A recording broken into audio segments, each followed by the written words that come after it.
Sir सबसे last में तक बोलने का अवसर दिया। मुझे लगता है कि मैं आदिवासी क्षेत्र से आदिवासी विधायक हूँ, इसलिए मेरे साथ हर बार अन्याय होता है, मुझे लास्ट में बोलने दिया जाता है और समय का भी मुझे पाबंद किया जाता है। सर ये नहीं हो सकता सर। धन्यवाद अध्यक्ष महोदय, मुझे राजस्थान कोचिंग सेंटर संशोधन बिल 2025 पर बोलने का अवसर मिला।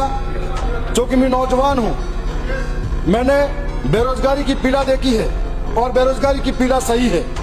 एक बेरोजगार और सबसे बड़ी बात, मैं दक्षिणी राजस्थान के उस इलाके से आता हूं जहां पर मूलभूत सुविधाओं का अभाव है और उसके आंखों में अगर सपने हो बड़ा कुछ करने का, तो कोचिंग के बारे में किस तरीके का सोच सकता हो। जो बिल आया, मैं इस बिल को पढ़ा। इस बिल को पढ़ने के बाद में मैं अपनी गहरी आपत्तियां और आलोचनाएं दर्ज करवाना चाहता हूं। मैं इस बिल के अंदर जो माननीय पूर्व के सदस्यों ने कहा था, उम्र की सीमा के बारे में, एक तरफ डबल इंजन की सरकार ये कहते हैं, दूसरी तरफ केंद्र की सरकार की बातें इसमें लागू नहीं करने की बात करते हैं। जहां पर केंद्र की सरकार कहती है कि 16 साल से कम बच्चा होगा जिसको कोचिंग सेंटर के अंदर पढ़ाया नहीं जाएगा, दूसरी ओर इनकी सरकार के अंदर 14 से 15 वर्ष के बच्चे को भी कोचिंग में दाखिला करवाया जाएगा।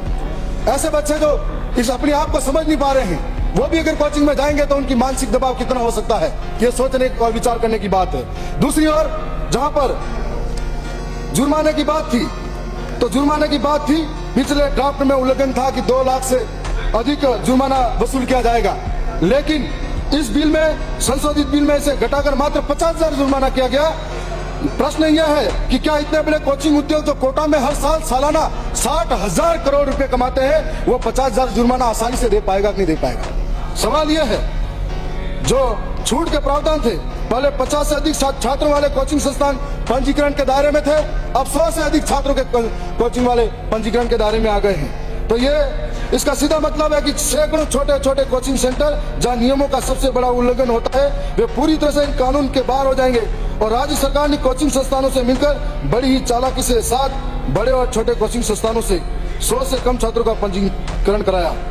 राजस्थान हाईकोर्ट ने जुलाई 2025 में स्पष्ट निर्देश दिए थे कि जब तक राज्य का बिल कानून नहीं बनता, तब तक केंद्र की गाइडलाइंस लागू नहीं की जाए। इन गाइडलाइन में न्यूनतम आयु, बायोमेट्रिक उपस्थिति, अवकाश का नियम शामिल थे।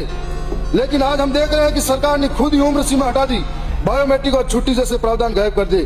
क्या यह सीधे सीधे हाईकोर्ट के निर्देशों की अवहेलना नहीं है? छात्र आत्महत्या और मानसिक स्थिति, जो कोटा और अन्य शहरों में छात्रों की आत्महत्या हो रही है, केंद्र की तुलना में इस बिल के मामले में केंद्र 16 वर्ष के कम आयु पर रोक लगा रहा है, राजस्थान आयु सीमा हटा रहा है। केंद्र बायोमेट्रिक उपस्थिति, छुट्टियां अनिवार्य